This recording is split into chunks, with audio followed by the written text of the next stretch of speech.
ওপৰত আছে আৰু দহকৰ তলত কি আছে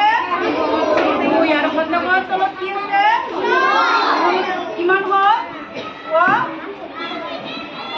একেলগ গ'লে কিমান হ'ব 620 ঠিক তেনেকৈ আৰু এটা অংক ল'ব পাৰি চোৱা একৰ তলত কিমান আছে 10কৰ তলত আৰু শতকৰ তলত কিমান হ'ল